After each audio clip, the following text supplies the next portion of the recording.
Welcome students. Today I am dealing with the chapter Chemical Effects of Electric Current. विद्युत के रासायनिक प्रभाव. Electricity plays a very important role in our daily life. It lights, heat and cools our home. Performs a number of daily routine jobs for us.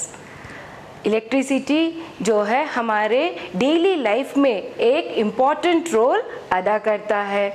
बिना electricity के हम जो है कोई भी कार्य जो है आसानी से आज नहीं कर सकते हैं.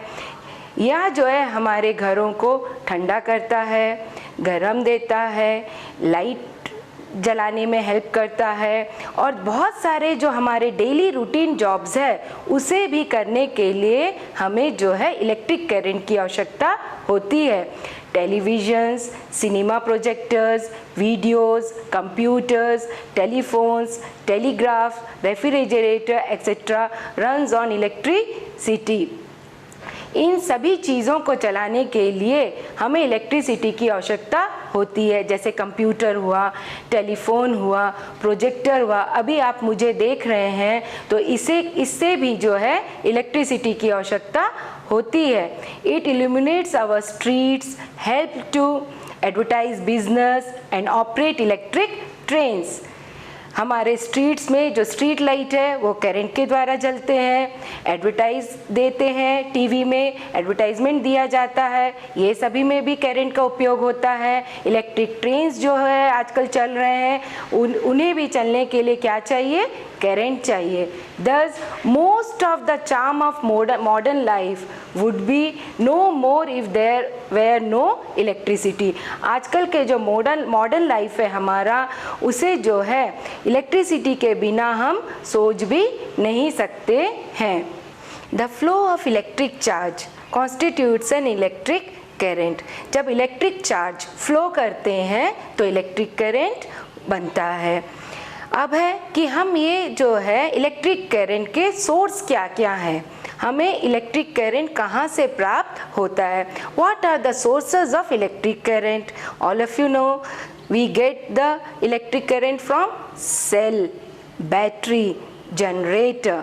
सेल, बैटरी, जनरेटर आदि से हमें इलेक्ट्रिक करंट प्राप्त होता है. अब हम देखते हैं कि कंडक्टर्स किसे कहते हैं. What are conductors? आपने देखा होगा कि बहुत सारे सब्सटेंस जो है वो करंट को पास करते हैं और कुछ जो है उनसे करंट जो है पास नहीं होता है. तो what are conductors? The substances that allow electric current to flow through them are called conductors of electric current. ऐसे सब्सटेंसेस जो अपने में से करंट को फ्लो होने देते हैं उन्हें हम कंडक्टर्स कहते हैं. जैसे iron, copper, gold, aluminium, graphite. Even हमारा जो शरीर है, our body is also a conductor. हम भी एक कंडक्टर हैं. Now what are insulators? अब हम देखते हैं कि इंसुलेटर्स क्या है. What are insulators?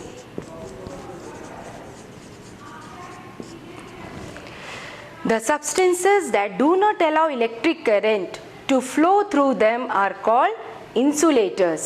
ऐसे substances जो अपने में से करंट को फ्लो होने नहीं देते हैं उन्हें हम insulators कहते हैं. For example, air, paper, wood, rubber, plastic. Air, paper, rubber, plastic, they are insulators. Why they are insulators? Because they do not allow electric current to flow through them. ये जो एयर है, paper है, plastic है, इन्हें हम insulator कहते हैं. क्यों कहते हैं? क्योंकि ये अपने में से इलेक्ट्रिक करंट को पास होने नहीं देते हैं. Now like metals, iron, gold, they are solid in state. They conduct the electricity. Now, do liquids conduct electricity? क्या liquids भी electricity conduct करते हैं? अपने में से करंट को फ्लो होने देते हैं. Yes, some of the liquids also conduct electricity. कुछ liquids होते हैं जो अपने में से electricity को conduct करते हैं. The liquids that conduct electricity are solutions of acids, bases and salts in water. जो liquid अपने में से करंट को कंडक्ट करते हैं वो सॉल्यूशंस होते हैं. किन किन चीज़ों के सॉल्यूशन होते हैं? या तो वो एसिड के सॉल्यूशंस होते हैं, बेसिस के सॉल्यूशन होते हैं या फिर सॉल्ट सॉल्यूशंस होते हैं. इसी कारण वो इलेक्ट्रिसिटी को अपने में से कंडक्ट होने देते हैं. There are some differences in the conduction of electricity by solids and liquids. जब करंट सॉलिड्स और लिक्विड्स में से पास होता है तो दोनों में एक ही प्रकार से पास होता है? नहीं. जब सॉलिड से करंट पास होता है तो और जब लिक्विड से करंट पास होता है तो दोनों में बहुत सारे डिफरेंसेस होते हैं. Now we see what are the differences. In solids like metals, electricity is carried by electrons. But in liquids, electricity is carried by ions. क्या होता है कि सॉलिड जैसे मेटल्स में जब इलेक्ट्रिसिटी पास होता है तो जो इलेक्ट्रॉन्स होते हैं उस सब्सटेंस के वो जो है इलेक्ट्रिसिटी को कैरी करते हैं.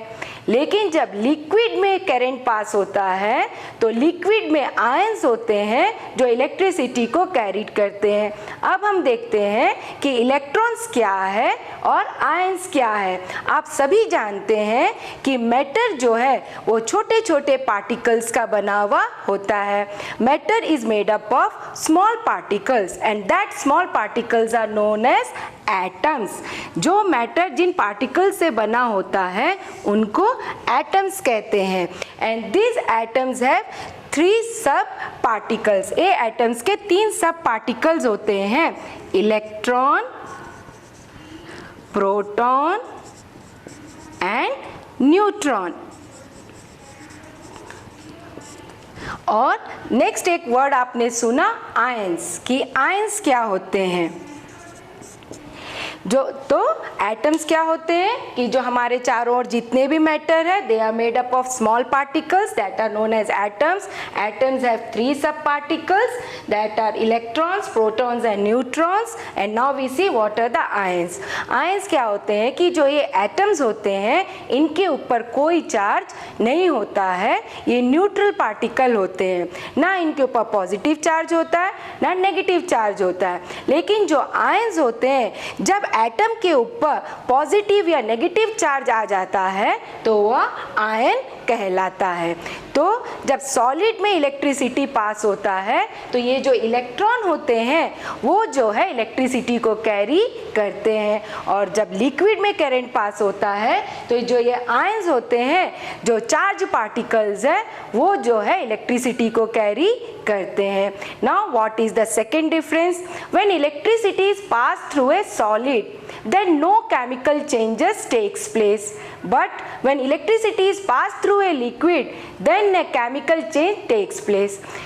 जब भी करंट या इलेक्ट्रिक करंट किसी भी सॉलिड कंडक्टर से पास होता है तो कोई भी केमिकल चेंजेस नहीं होता है. हम किसी भी चेंजेस को ऑब्जर्व नहीं करते हैं. लेकिन यही करंट जब किसी लिक्विड से पास होता है तो हमें केमिकल चेंजेस दिखाई देते हैं.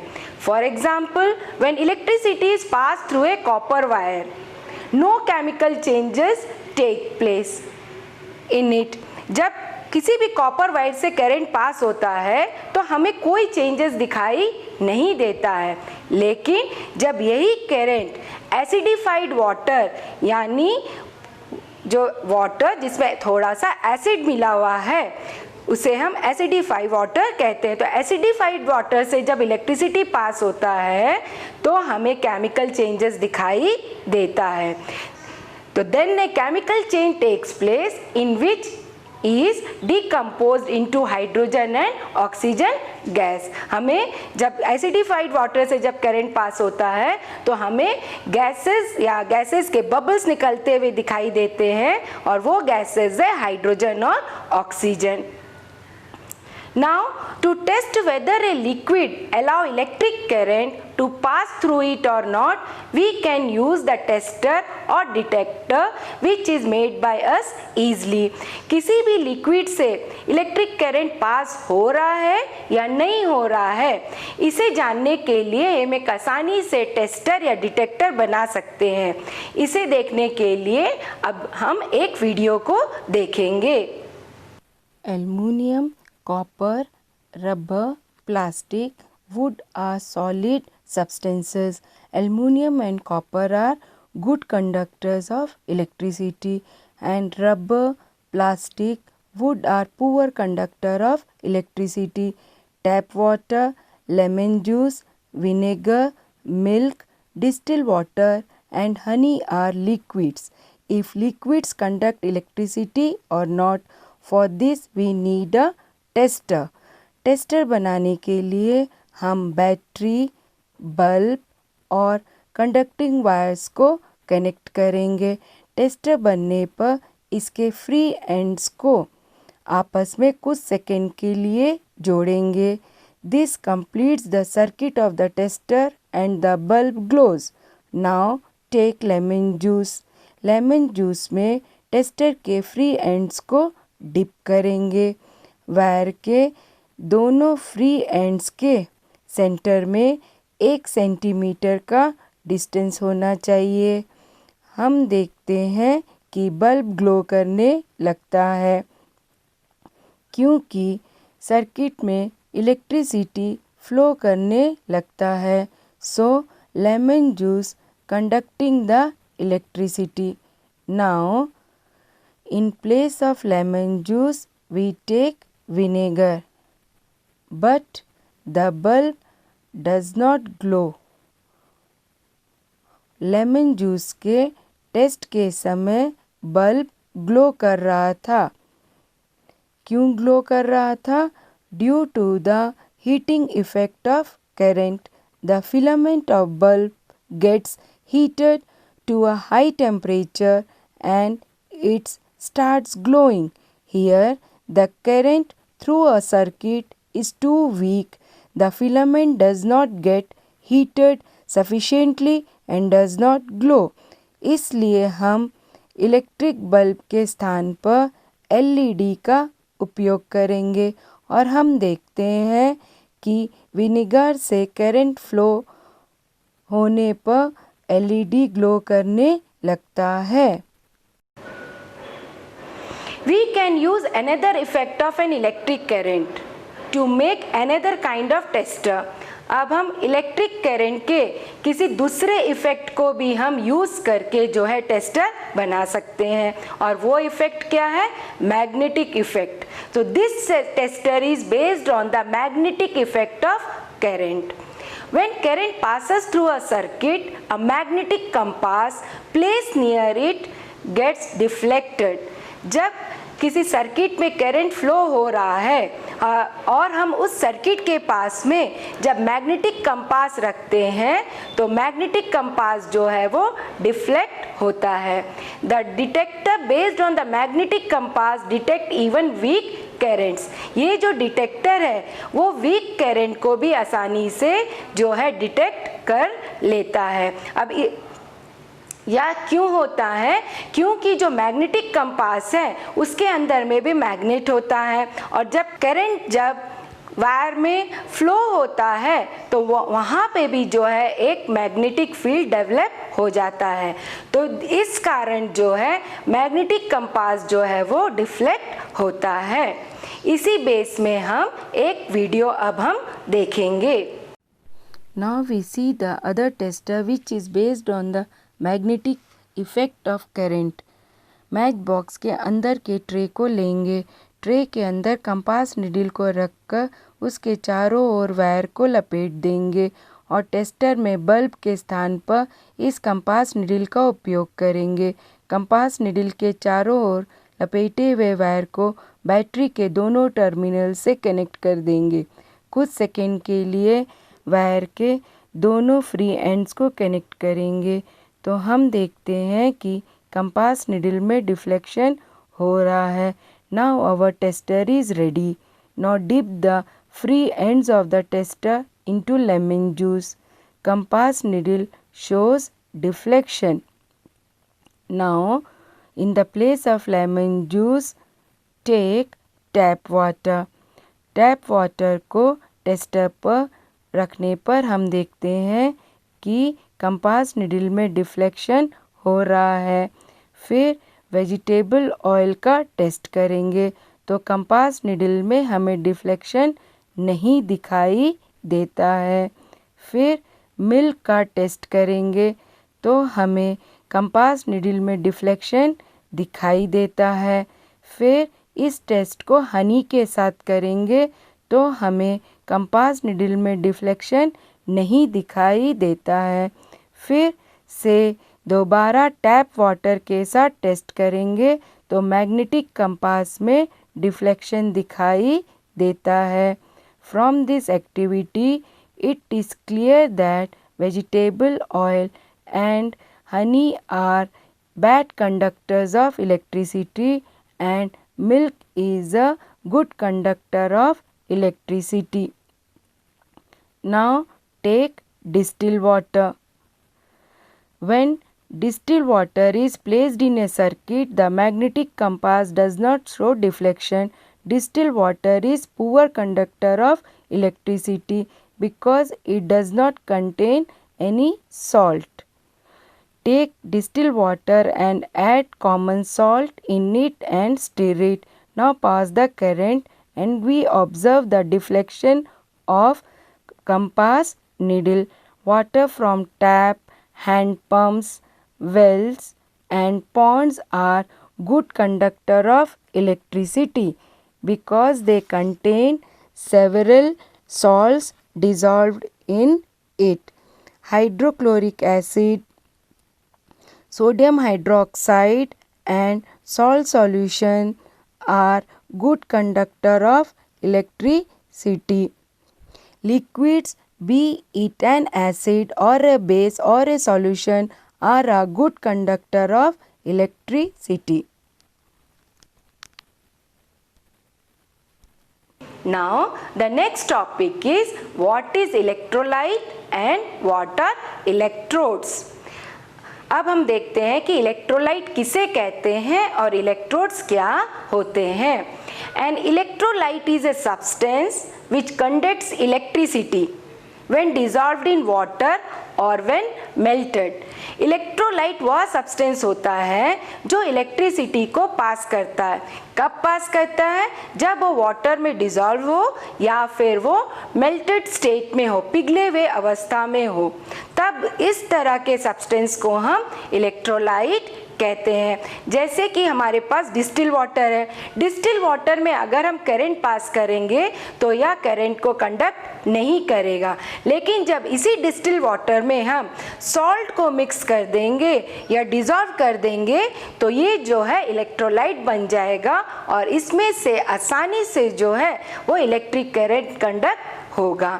Now the next one is what are electrodes? A metallic wire or rod or plate through which electric current enters or leave an electrolytic solution is called an electrodes.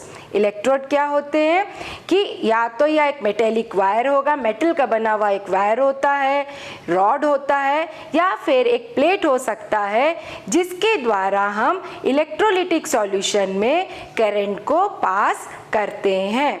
तो इस तरह के rod को हम electrodes कहते हैं। Electrodes के ऊपर भी एक इलेक्ट्रोड्स के ऊपर नेगेटिव चार्ज होता है और एक इलेक्ट्रोड के ऊपर में पॉजिटिव चार्ज होता है। अब हम देखते हैं कि इस इलेक्ट्रिक करंट के क्या क्या प्रभाव होते हैं। What are the effects of electric current? There are four effects of electricity. What are that effects? Electric current के 4 इफेक्ट्स होते हैं। कौन कौन से हैं? The first one heating effect, magnetic effect, chemical effect and the last one electric shocks. Chemical effect, heating effect, magnetic effect, electric shocks, ये 4 जो है इलेक्ट्रिक करंट के इफेक्ट्स होते हैं। Electric shocks. इलेक्ट्रिक शॉक में क्या होता है? Injury to the body from direct contact with a high voltage source. जब हम हाई वोल्टेज सोर्स के कांटेक्ट में आते हैं तो हमारे बॉडी में इंजरी उत्पन्न हो जाता है, इसे ही हम इलेक्ट्रिक शॉक कहते हैं। The next effect is heating effect. Heating, what is heating effect? When an electric current is flowed through a conductor, the conductor becomes hot after some time and produce heat। जब electric current किसी भी conductor से flow होता है तो क्या होता है कि कंडक्टर जो है वो गर्म हो जाता है कुछ समय के बाद और उसमें से हीट प्रोड्यूस होता है, इसे ही हम हीटिंग इफेक्ट कहते हैं। अब यह क्यों होता है? This happens due to the conversion of some electric energy passing through the conductor into heat energy। जब किसी कंडक्टर से करंट पास होता है तो कुछ भाग जो इलेक्ट्रिक एनर्जी का है वो हीट एनर्जी में कन्वर्ट हो जाता है, इसीलिए जो कंडक्टर है कुछ समय के बाद गर्म हो जाता है। This diagrams shows the heating effect। Now these are the some appliances which works on the basis of heating effect of electric current। ये कुछ appliances है जो कि heating effect के ऊपर कार्य करते हैं, जैसे कि electric fuse, iron, electric bulb, room heater, ये सभी जो है हीटिंग इफेक्ट के ऊपर जो है कार्य करते हैं। The next one is magnetic effect। A wire or conductor carrying current develops a magnetic field perpendicular to the direction of the flow of current। It is called magnetic effect। किसी भी wire या conductor में जब current pass होता है तो उसके चारों ओर एक मैग्नेटिक फील्ड जो है वो डेवलप हो जाता है, इसे ही हम करंट का मैग्नेटिक इफेक्ट कहते हैं। This diagram shows the magnetic effect of electric current। इस डायग्राम में दिखाया गया है कि कैसे जब करंट पास होता है सर्किट में तो उसके साइड में जो मैग्नेटिक कंपास रखा हुआ है तो उसमें जो है डिफ्लेक्शन होता है। यह एक डोर बेल का डायग्राम है। This door bells works on the magnetic effect of electric current. Now the next effect is chemical effect। The passage of an electric current through a conducting solution causes chemical reactions or the chemical changes। जब भी किसी conducting solution से हम current pass करते हैं तो उस solution में हमें केमिकल चेंजेस या केमिकल रिएक्शन दिखाई देता है, इसे ही हम केमिकल इफेक्ट कहते हैं। Now we can see what are the chemical effects of electric current। Electric current के जब हम इलेक्ट्रिक करंट को जब हम सॉल्यूशन से पास करते हैं तो हमें क्या क्या केमिकल इफेक्ट्स दिखाई देते हैं। The first one is formation of bubbles due to the production of gases, deposition of metals in the electrodes, change in the colour of the electrolyte. The chemical effects depend on the metals used for the electrodes and the electrolyte chosen। पहला क्या है कि हमें जो है उस solution से gases निकलते हुए दिखाई देते हैं। दूसरा चेंज क्या दिखाई देता है कि इलेक्ट्रोड्स में हमें मेटल्स के डिपोजिशंस दिखाई पड़ते हैं। थर्ड क्या दिखाई देता है कि जो इलेक्ट्रोलाइट होते हैं जिसमें हम करंट पास करते हैं उसके कलर में हमें चेंजेस दिखाई देता है। जैसे कि सपोज ये चेंजेस अगर कलर का हम देखें तो ये एक सेल है, इसमें जब हम करंट पास करते हैं तो हमें इस पोटैटो के एक साइड में हमें ग्रीन कलर का पैचेस जो है कुछ देर में दिखाई देगा।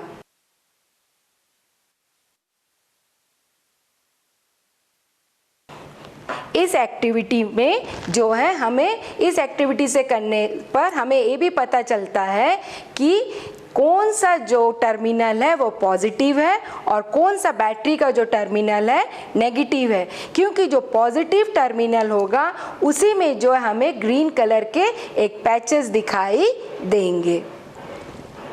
The chemical effects depend on the metals used for the electrodes।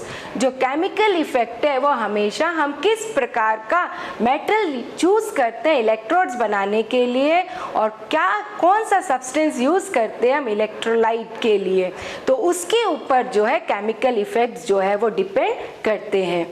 इसे बताने के लिए हम जो है एक वीडियो देखेंगे। This activity shows the chemical effect of electric current. Take two carbon rods carefully from the discarded cells. Sandpaper के द्वारा उनके मेटल कैप्स को अच्छी तरह से क्लीन करेंगे। कार्बन रॉड्स को कॉपर वायर की सहायता से बैटरी के दोनों टर्मिनल से कनेक्ट करेंगे। इन दोनों रॉड्स को इलेक्ट्रोड्स कहते हैं। प्लास्टिक या ग्लास बाउल में पानी लेंगे और उसमें लेमन जूस के कुछ ड्रॉप्स को मिलाएंगे ताकि यह सॉल्यूशन करंट को और अच्छी तरह से कंडक्ट कर सके। फिर इन दोनों इलेक्ट्रोड्स को सॉल्यूशन में रखेंगे। इलेक्ट्रोड्स के मेटल कैप सॉल्यूशन के बाहर होने चाहिए। जो इलेक्ट्रोड बैटरी के पॉजिटिव टर्मिनल से अटैच्ड होता है वह पॉजिटिव इलेक्ट्रोड होगा और जो नेगेटिव टर्मिनल से अटैच्ड होगा वह नेगेटिव इलेक्ट्रोड होगा। और फिर करंट पास करेंगे। करंट पास करने पर हमें इलेक्ट्रोड के पास गैस के बबल्स दिखते हैं। He was British chemist William Nicholas. He had shown that oxygen bubbles formed on the positive electrode and hydrogen bubbles formed on the negative electrode. This activity shows that bubbles are formed when electricity flows through a conduction solution, and it is one of the chemical effect of electric current. Now the next topic is electroplating. The process of depositing a thin layer of any superior metal over an object of a cheaper metal with the help of electric current is called electroplating. electroplating में क्या होता है कि किसी भी एक metal के ऊपर हम दूसरे मेटल को करंट के द्वारा जो है कवर करते हैं, इसे हम electroplating कहते हैं। Now by this video we can see the process of electroplating. A brand new bicycle has shiny handlebar and wheel rims. यदि एक्सीडेंट हो जाए तो हैंडल बार में खरोंच पड़ जाने पर हम देखते हैं कि चमकदार परत उतर जाती है और उसके नीचे के लेयर शाइनी नहीं होती है। कुछ लेडीज़ को ऑर्नामेंट्स पहने हुए भी देखा होगा जो देखने में गोल्ड के बने हुए दिखते हैं। लगातार यूज़ से इन ऑर्नामेंट से गोल्ड का लेयर उतर जाता है और नीचे की सिल्वर या कोई अन्य मेटल की लेयर दिखाई देने लगती है। In both cases a metal has a coating of another metal. आप अचंभित होंगे कि एक मेटल के लेयर पर दूसरे मेटल के लेयर को कैसे डिपॉजिट करते हैं। Let us see how this will done. We need copper sulphate solution and 2 copper plates. Copper plates को बैटरी के दोनों टर्मिनल से कनेक्ट कर लेंगे। करंट फ्लो होने पर हम देखते हैं कि कॉपर सल्फेट सॉल्यूशन कॉपर और सल्फेट में वियोजित हो जाता है। फ्री कॉपर नेगेटिव इलेक्ट्रोड के ऊपर डिपॉजिट होने लगता है। लेकिन सॉल्यूशन से कॉपर के लॉस को कैसे पूरा करेंगे?